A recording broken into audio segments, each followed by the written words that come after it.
Okay, so it is February 10th. This is Psych 222, and we continue on now with Chapter 4 with probability theory. Quick recap of what we talked about last time. We talked about different versions of probability. So we talked about classical relative frequency and subjective belief probability. Now, it should be noted that what probability actually is, whether it's a relative frequency, whether it's a subjective belief, or whether it should be interpreted classically, that is a subject of much debate in statistics and philosophy. And you will have those different camps that believe different things. So as we mentioned last time, there are some probability theorists who do not believe in subjective probabilities. They hold that probability has to be a relative frequency. So for instance, if we state a ratio like this and have, say, 9 red balls, right? 9 red balls and 1 black ball in a bag, well, there's some people would say, well, this is the relative frequency if you continued sampling repeatedly, and therefore that would be the probability value. Some other people would say, well, this is a subjective belief in what you think the probability will be. Regardless of what version you adopt of probability, what we're about to cover for much of the remainder of the chapter is pretty much agreed upon. And that's an important distinction. Relative frequency versus classical versus subjective belief, that's where the disagreement is in probability theory. But what we're talking about here in terms of these laws, probability laws, this is the mathematics of probability, and nobody really disagrees with it, okay? Just one more note about this. As we talked about, if I have those 9 red balls and 1 black ball in a bag, well, that could be considered a classical version because I have 9 red and 1 black, so a total of 10 balls. But if we continuously did the experiment over and over, so if we continuously flipped the coin, if we were dealing with coins, then we might think that that true probability ends up being 9/10. But again, we don't know for sure, right? We don't know for sure that it's going to be 9/10 because in the relative frequency, we can't get to infinity. So remember last time we talked about that idea that if you did the experiment over and over and over, this is our best bet at the probability, but we don't really know because we can't get to infinity that way. Okay, so let's talk about some of the probability laws. Well, the first one is that probability has to be a value between 0 and 1. It can be equal to 0, it can be equal to 1, but the probability of event A has to fall within those bounds. Now, the question you might ask is why? Why does it have to fall within those bounds? Because that's the way the theory of probability is set up mathematically. Otherwise, there's no particular good reason as to why it has to be between 0 and 1. This is how the system of probability has been operationalized. And that's important to realize, is that in theory, we could produce a different system of probability for which these bounds would not exist. But the way probability is set up, these bounds exist. Okay? That's because of how the whole system is set up. So it has to be between 0 and 1, and we're set to go. Now, if you have A and B, so these are 2 events, and you're interested in a new event, so the event that either A or B occurs. So we toss a pair of dice and define the following events. Maybe A shows a total of 7, or you get B shows a total of 11. Well, then we have this idea of event A or B. Okay, and this is something we need to develop here. So we have this event can happen, or this event can happen on a given experiment. You can think of it as with the coin, you get a heads or a tail. Okay, on the roll of a die, you can get, let's say, a 3 or a 6. So we need to develop this idea of how to use this word or so that we can say, well, what's the probability of getting this particular event or this one? Well, to get there, we need to define what's called mutually exclusive. Now, mutually exclusive events is this idea here. If you get the 3 on the roll of the die, you cannot get the 6, right? If you roll the die once, you either get the 3 or you get something else, right? Or you get maybe 6, but you can't get 3 and 6. That's what mutually exclusive means. So we say two events A and B are mutually exclusive when the experiment is performed a single time, when we flip the die a single time, when we flip the coin, when we roll, what did I say flip the die? When we roll the die a single time, or when we flip the coin a single time. That's the single experiment. The occurrence of one of the events excludes the possibility of the occurrence of the other event. So I'm going to flip the coin, I get a head, or I get a tail. These two events on that single flip are mutually exclusive. And we hear the word mutually exclusive used a lot on television. It's almost in common use in English. And that's what it means. If something happens, the other thing can't happen on that given experiment. Now, be careful to note, that doesn't mean that if we flip the coin twice, that you can't get a head on the first flip and a head on the second flip, or a head on the first flip and a tail on the second flip. On 2 flips, heads and tails are not mutually exclusive, right? These are not mutually exclusive on those 2 flips. You have to specify that the nature of the experiment running, and in this case, it's performed a single time. So if I have a bag of balls numbered 1 through 10, and I select one ball out of the bag, well, if I get a 1, well, it precludes 10 occurring on the single draw of a ball. That's the idea of mutual exclusiveness. Okay, if 2 events are mutually exclusive, the probability that either event occurs is equal to the sum of the probabilities, okay? Equal to the sum of the probabilities. And that makes sense because if I look at these balls over here, what's the probability of 1 or 10 happening, right? What's the probability of 1 or 10? Well, it's equal to whatever this probability is equal to, plus the probability of this one. That's what this says here. Either A or B is equal to the sum of probabilities. So in this case, we would have 1 over 10 plus 1 over 10. Probability of A plus probability of B is equal to 2 over 10. And that makes sense because if we have 10 balls, well, there's 2 possibilities, so it's 2 over 10.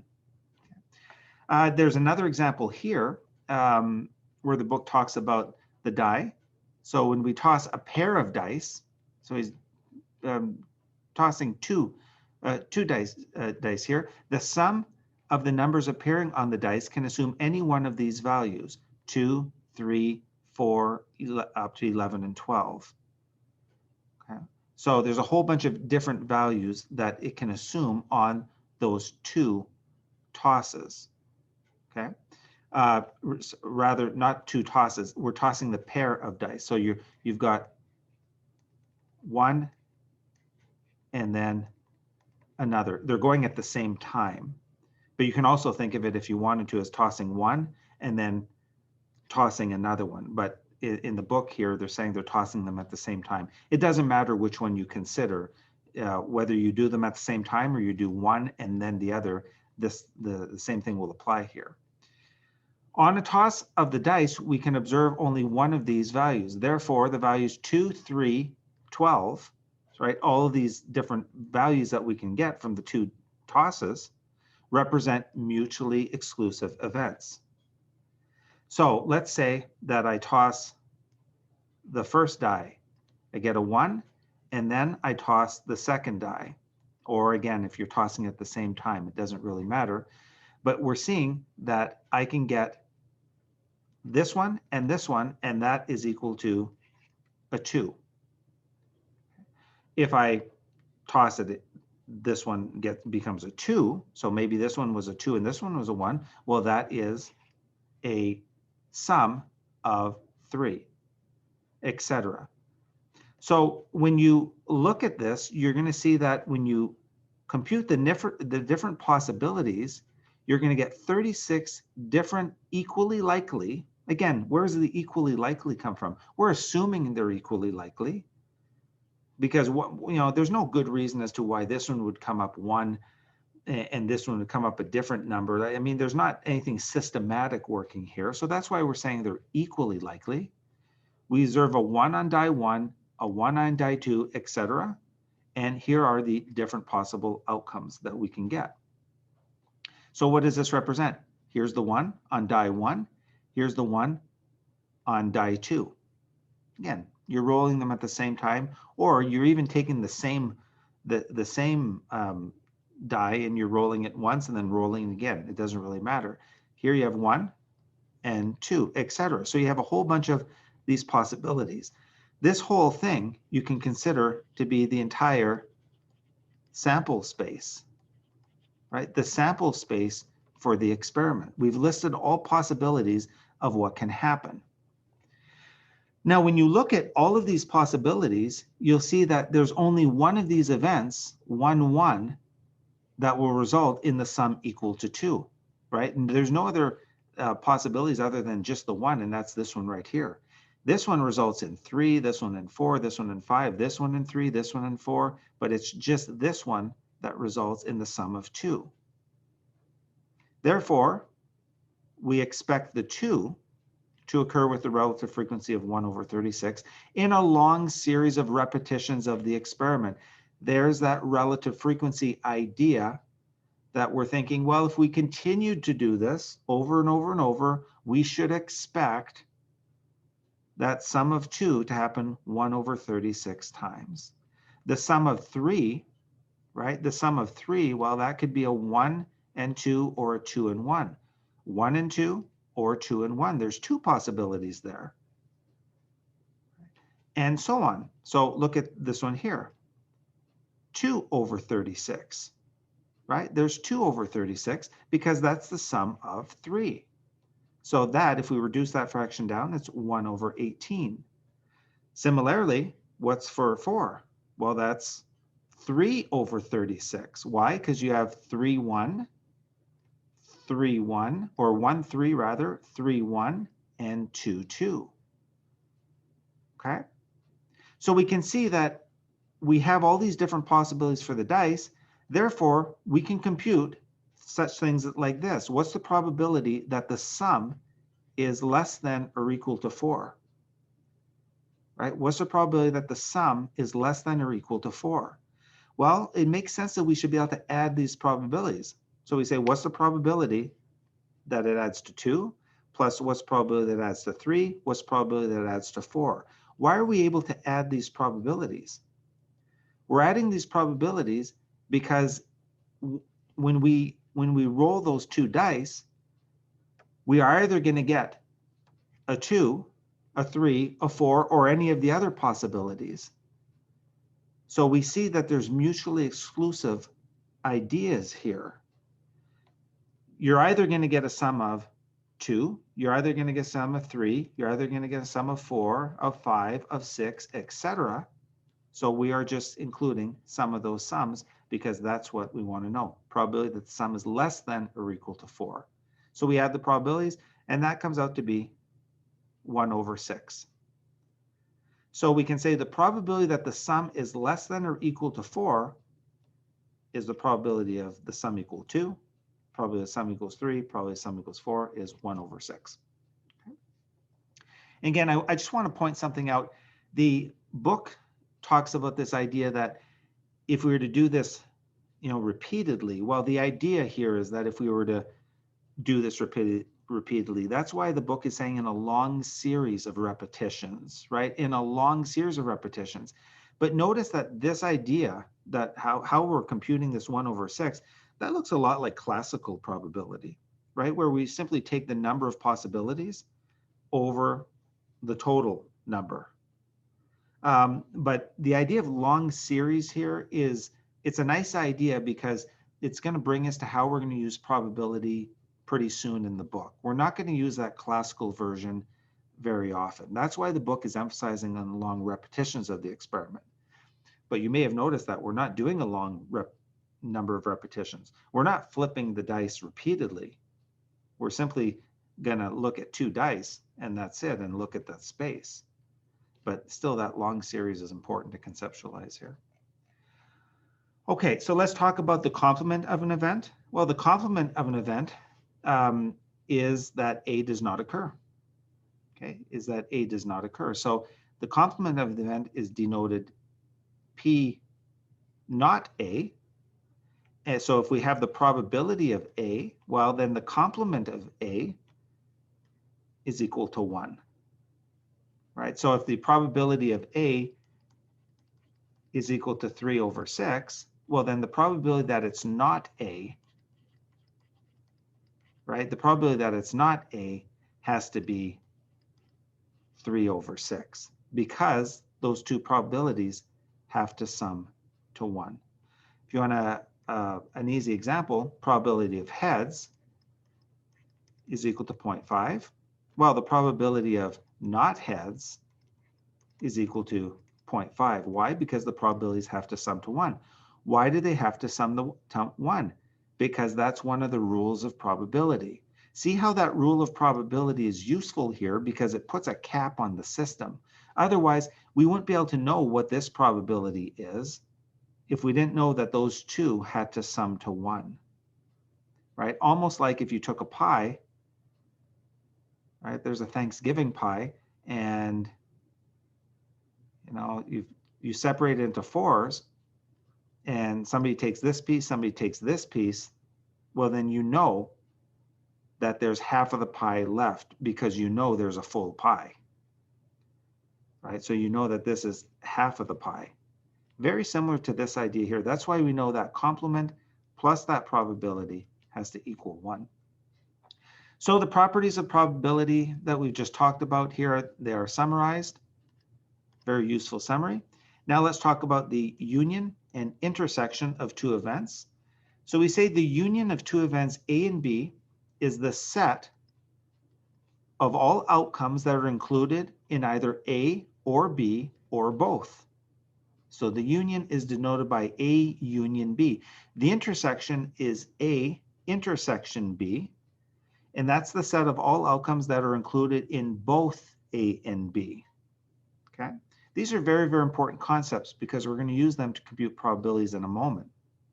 So let's look at A and B over here. The probability of the union of A and B is A union B is equal to the sum of probabilities minus the intersection.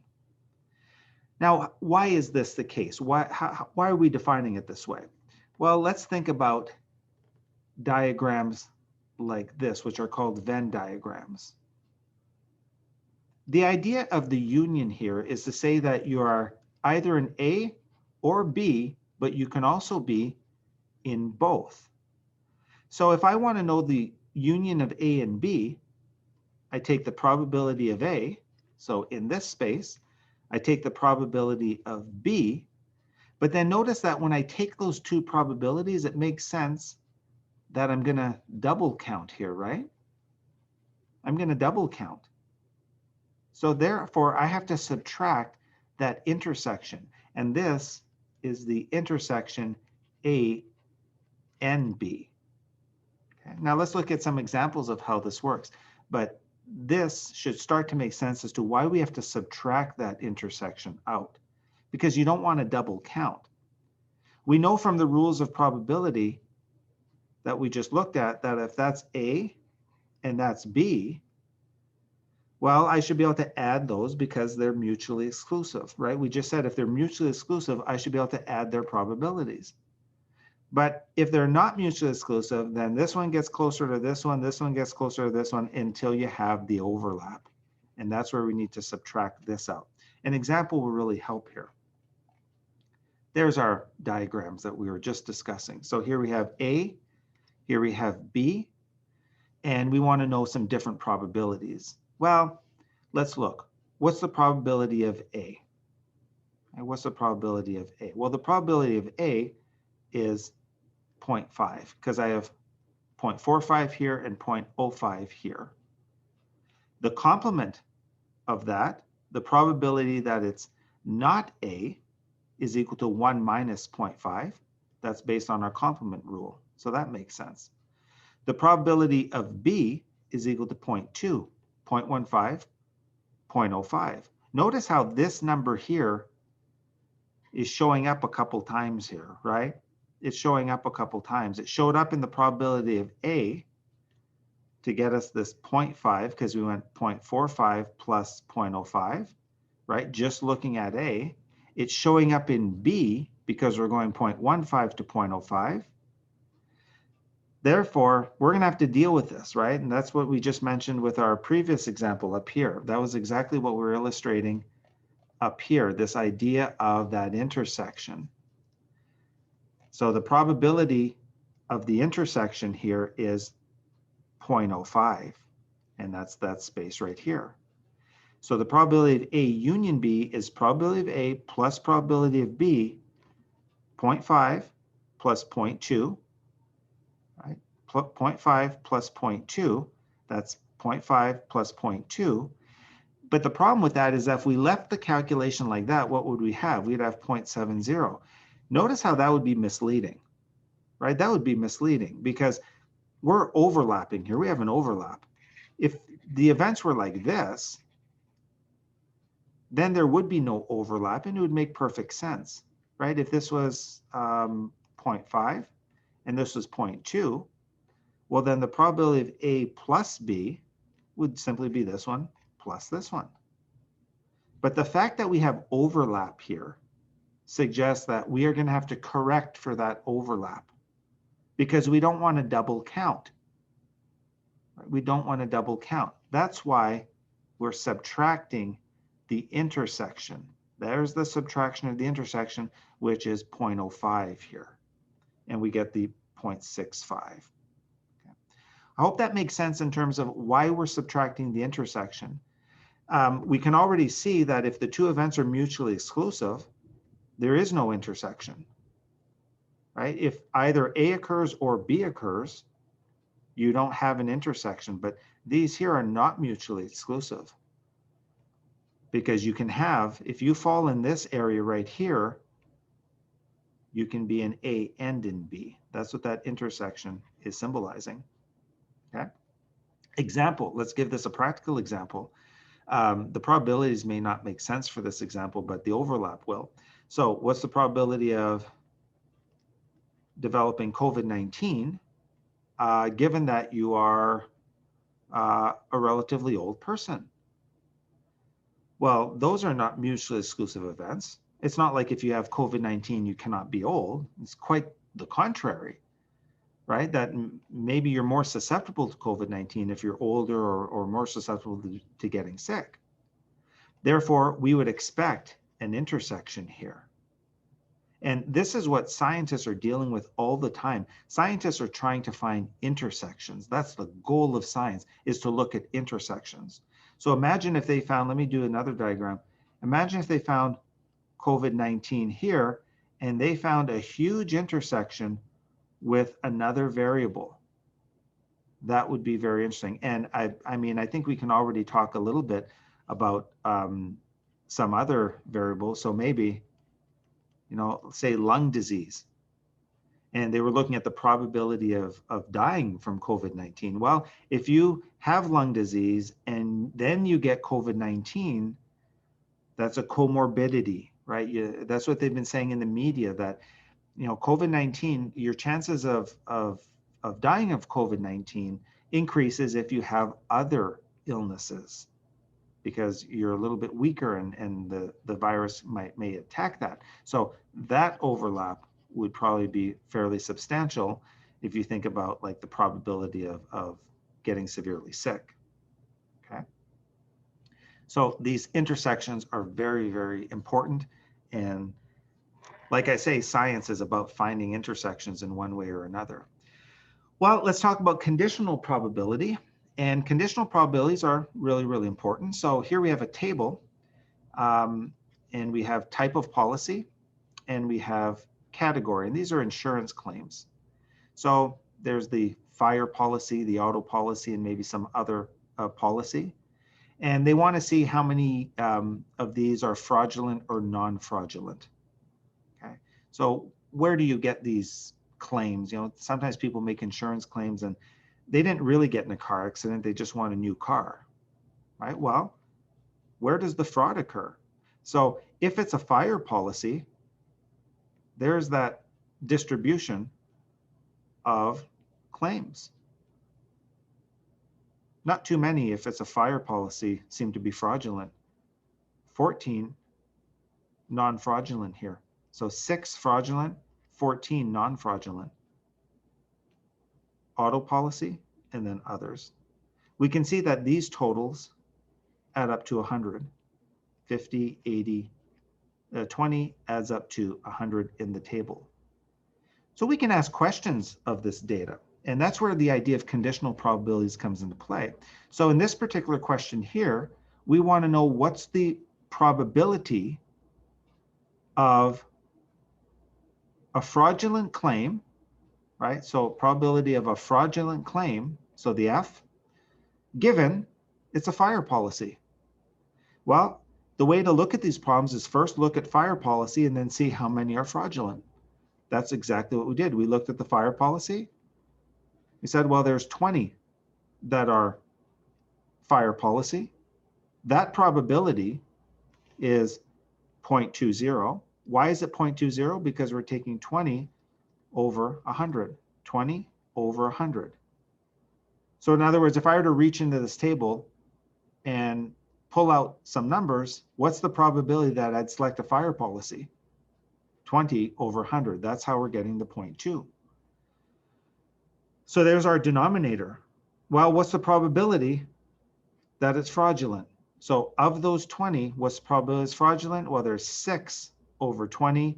And again, how are we getting the 0.06? We're getting the 0.06 because we have to go to the overall number first. 6 over 100. That's how we're getting the 0.06. And that is equal to 0.30. So the probability of a fraudulent claim, given it's a fire policy, is 0.30. And that is called a conditional probability. Notice it's a conditional probability because we had to specify a condition. What's the condition? Given that it's a fire policy. So more generally, when we say probability of A, that's an unconditional probability, also called a marginal probability. That's what those are over here. You know, what's the probability of COVID-19? Probably pretty low in the population. But if we ask the question, what's the probability of A given B? Now we're specifying the condition. So what's the probability of COVID-19 given comorbidity, right? Some kind of comorbidity. Well, that's an interesting probability. We could probably say that the probability of COVID-19 is very, very low in terms of getting sick from COVID-19. But if you have the comorbidity, then that probability is not equal to simply the probability of COVID-19. The probability of COVID-19, or the probability of getting sick from COVID-19, given you have a comorbidity, is definitely different than the probability of getting sick of COVID-19. Okay. Let's even think about that in terms of not even getting sick, maybe even in terms of even getting the illness, right? So, you know, if we're wondering whether we're going to get COVID-19, well, the probability of getting COVID is probably very low. Let's just say it's 0.10. It may even be lower, maybe higher, I'm not sure. Probability of COVID, 0.10. Now, if I am not going outside, I'm not exposing myself to potential virus, maybe my probability drops, right? So we can say, what's the probability of COVID given I stay home. Well, the probability of COVID given I stay home is probably smaller than the probability of COVID, right? The probability of COVID given that I stay home is probably less than the probability of COVID overall. But if I change this around and I change the condition, what's the probability of COVID given that I go outside and I do not socially distance, and and I'm around people who are coughing all the time and who are not wearing masks and things like that, then that probability is most likely greater than the probability of COVID. These conditions that we're imposing here, these are conditions that we're imposing, that's what's making up this idea of conditional probability. Okay. So we can define this more formally as the conditional probability of event A given event B. And that is equal to the probability of the intersection divided by the probability of B, and we can go the other way as well. What's the probability of B given A? The probability of A and B, so the intersection, over the probability of A. And we're going to see how this works in an example in a moment.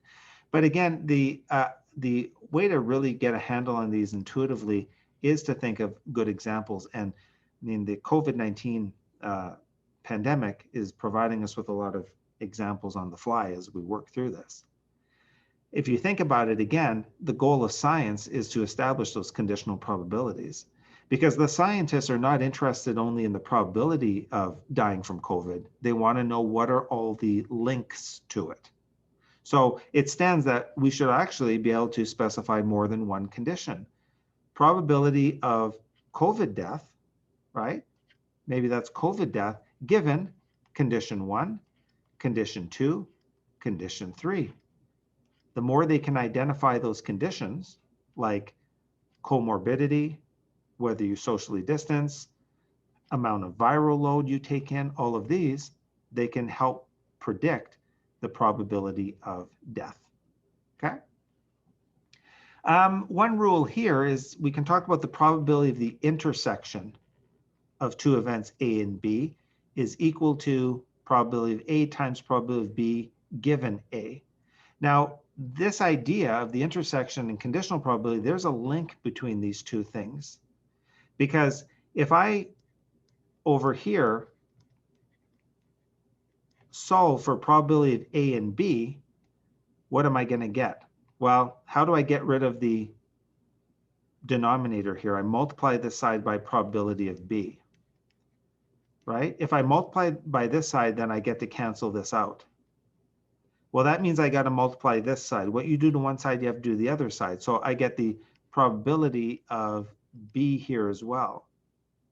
That's how the probability of A and B is equal to the probability of B times the probability of A given B, right? And that one is right over here. Probability of B times the probability of A given B, and you could also work the other way. That's how these two things are linked to one another.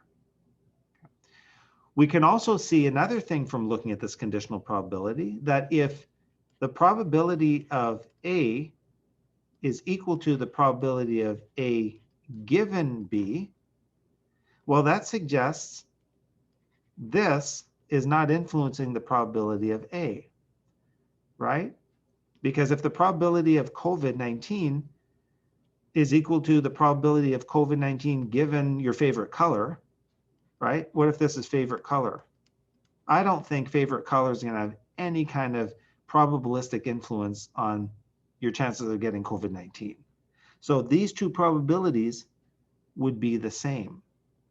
And we can see that in this rule as well. Probability of A and B, probability of B times probability of A, because these two things would be the same. Okay. And that's going to be defined as independence, and we will talk about that more. But you can see how if we manipulate these things a little bit, we can come up with some different probabilities. Okay, so more examples here. of working with these conditional probabilities. Here's the idea of independent events. So two events are independent or they are dependent.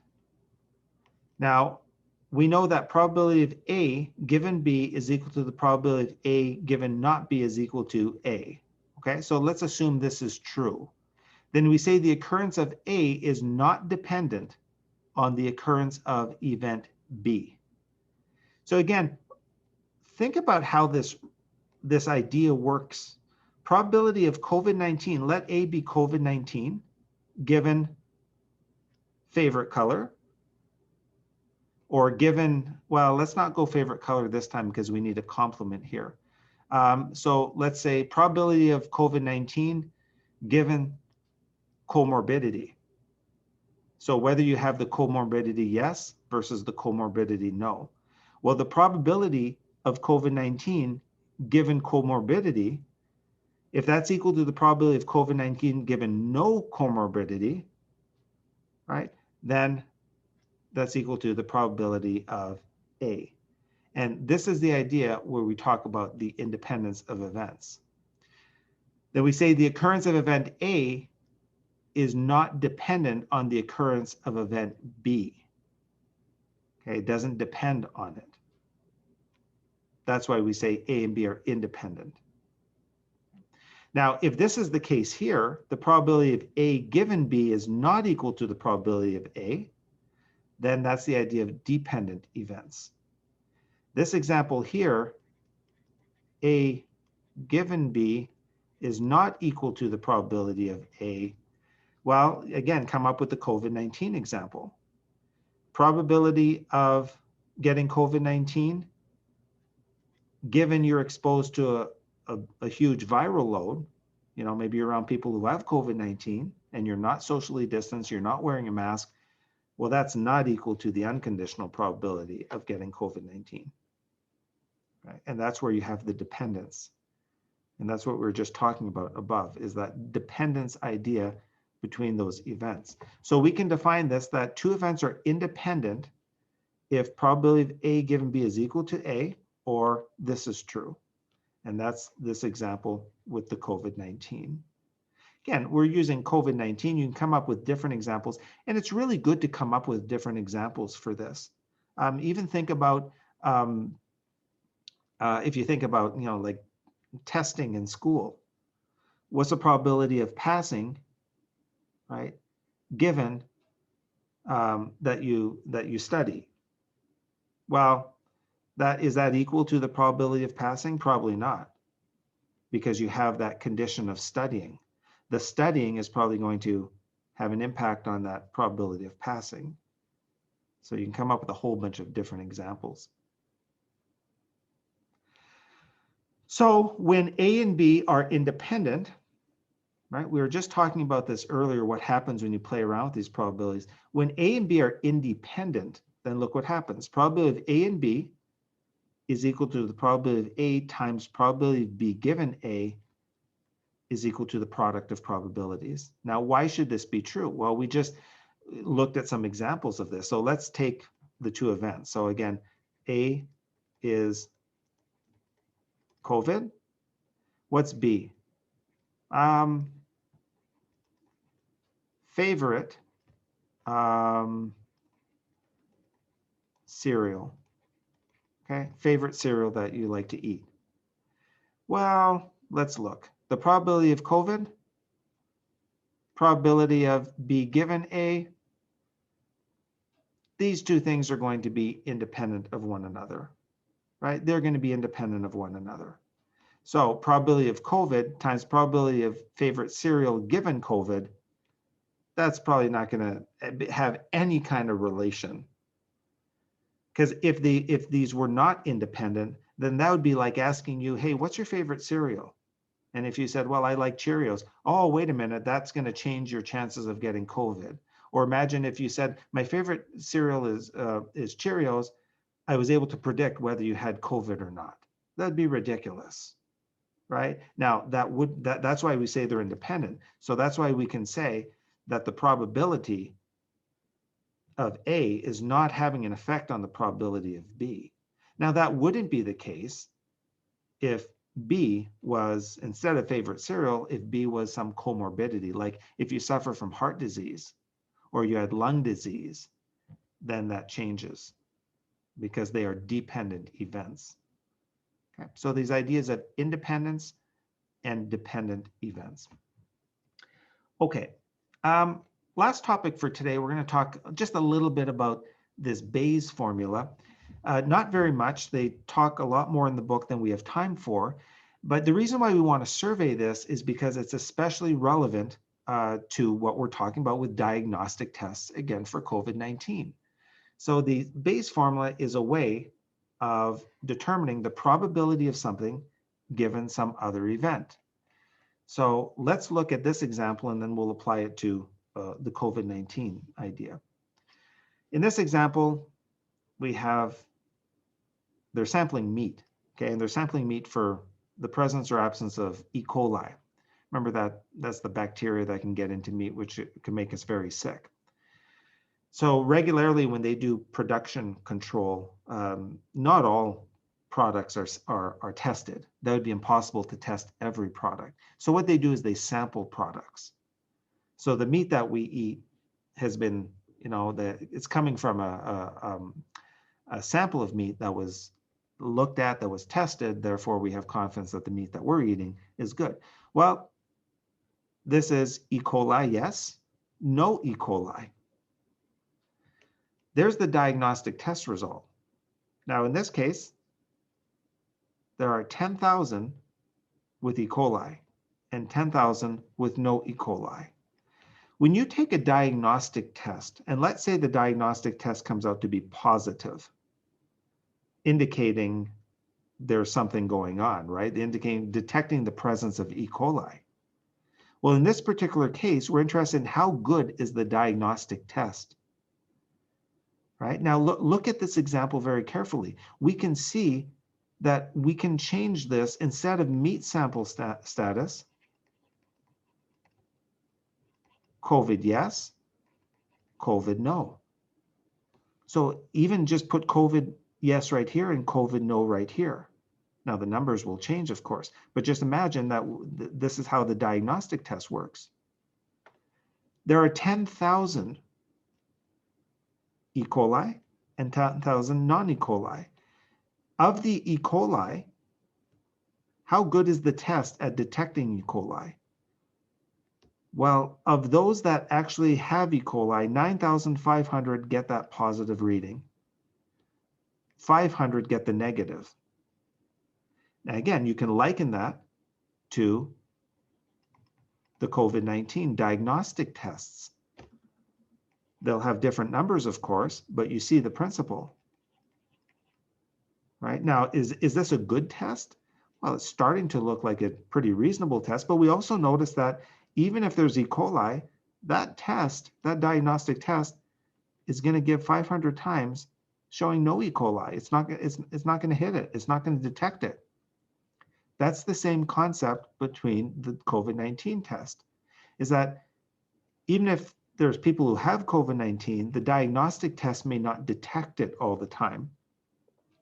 That's why when you get the COVID-19 test and it says you have a positive or a negative, this information becomes important because you want to know how good is the test. If the test is not very good, then you may have COVID-19, but the test is not picking it up. Or the opposite, you may not have COVID-19, but the test is telling you you do have COVID-19. Okay, so let's look at what these are called. The sensitivity of the diagnostic test is what's called the true positive rate. Now, the true positive rate is up here.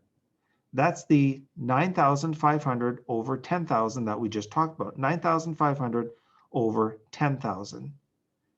True positive rate, how sensitive is the test? What would we like a test to be for COVID-19? We like it to be sensitive, right? If you have COVID-19, right? If you have COVID-19, you want the test to pick it up. Right? Ideally, what would this number be? The best case scenario is that number is 10,000, right? Let me just put the 10,000 right here. The best case scenario would be this number is 10,000. And this number is what? What's the best case scenario? 0. Because that would mean that 10,000 out of 10,000 COVID-19 cases, the test is getting it right every time, but it's not misleading you any of the times. On the opposite, let's look at this. This is called the true negative rate. So that's 9,900 over 10,000, 9,900 over 10,000. Let's look at what that rate is talking about. That's saying if there's no E. coli, how many times are you going to get the negative test? 9,900 times out of the total of 10,000. Again, that's a good thing too, right? That's a good thing too. What would be the best case scenario?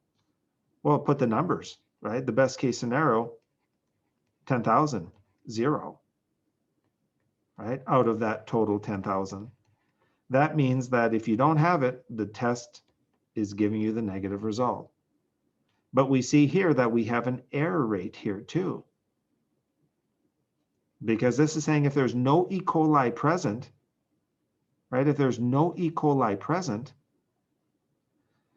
well, it's telling you got a positive result. It's saying there is E. coli. And so we don't want this. That's not a good thing. Okay. But this is how diagnostic tests work. And sometimes it's not appreciated. It's not only for COVID-19 that diagnostic tests work this way. It's for virtually everything you get tested for. So that's why it's always important to get tested again in many cases. Now, we may not be able to do that for COVID-19 because there's maybe only so many tests and we need people to get tested. But if ever you get a test for, like say, colon cancer or HIV or anything like that, always be aware that there are going to be some error rates involved. No test is perfect, so you may want to get tested again just to kind of see if it turns up the same result. Okay. The specificity of the diagnostic test is that true negative rate, the true negative rate. And then what are these other numbers? Well, they're the numbers that we just talked about. We just didn't give them names. There's the false positive rate, right? What's the false positive? That's the 100, right? It's saying it's positive, but it's false. It's not positive. There's no E. coli present. Then you get the false negative rate, right? So that's that 500. Now, what Bayes' formula allows us to do is it allows us to determine a conditional probability by inputting all of that information we just looked at. So we got the false positives and all that information we plug into this formula. And then when we run through Bayes' theorem, we can determine different probabilities. So in this case, we're determining the probability of E. coli given a positive test. Right? What's the probability of E. coli given a positive test?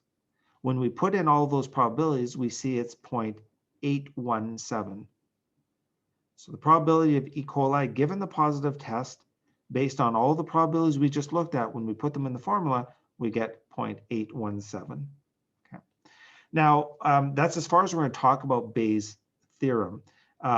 Bayes' theorem forms a big branch of statistics, and there's people who study Bayesian analysis like this all day long, and it's very common in some fields. And we've just looked at one example, but a deeper analysis of Bayes' theorem would be to unpack all of these probabilities and look at exactly what they're computing and talk about a lot more. For our purposes here, and due to needing to cover other things in the chapter, we just want to note that it's useful for computing those conditional probabilities and for computing things like diagnostic tests.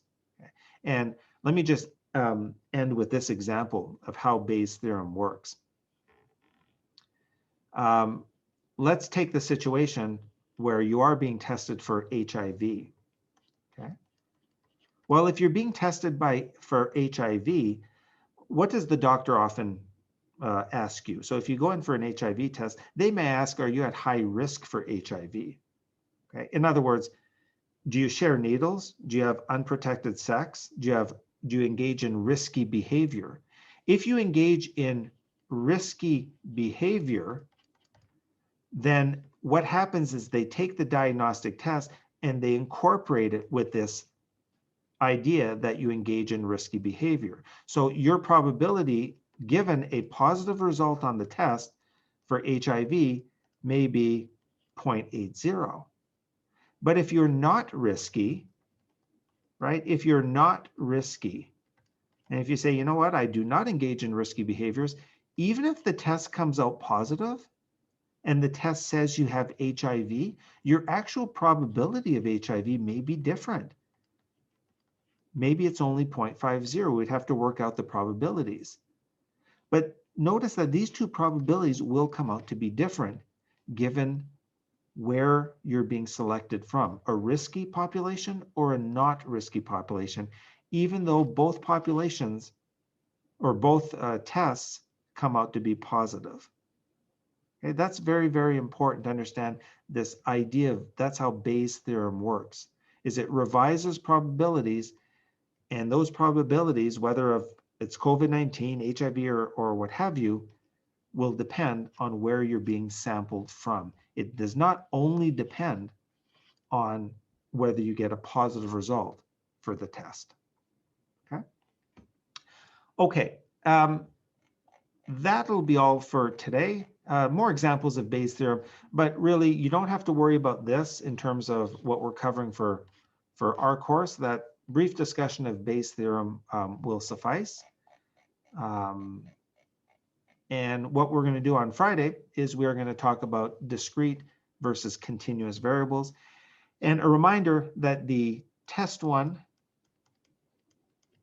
is coming up on Wednesday. And on Friday, be sure you look at that lecture. We're going to give more details on the test and how that's going to go next Wednesday. A reminder that test one is not, chapter 4 is not in test one, right? We're covering chapter 4 right now, but test one is going to cover chapters 1 to 3, okay? And also what we've covered a little bit in the appendix. So when you're looking at your assignments, when you get assignment for chapter 4, you're not studying that assignment for the next test. So that gives a little bit of kind of leeway, a little bit of extra time to make sure that you're learning this material really well. Because this material of chapter 4 is a little bit challenging. So that's why you don't have to worry about that for test 1 yet. Still study it right now, but you don't have to worry about it for test 1. Okay, so we'll resume this on Friday. We will get through pretty much the rest of chapter 4 that we need to get through. We're not going to cover it all. And then I will preview how test 1 will go next Wednesday, because Monday is a holiday. It's President's Day on Monday, so there's no class. So we have Friday's class, and then we're going to have the test distributed and posted on the Wednesday. So more details about test 1 coming up this Friday. Okay, so that's it for today. We will see you on Friday.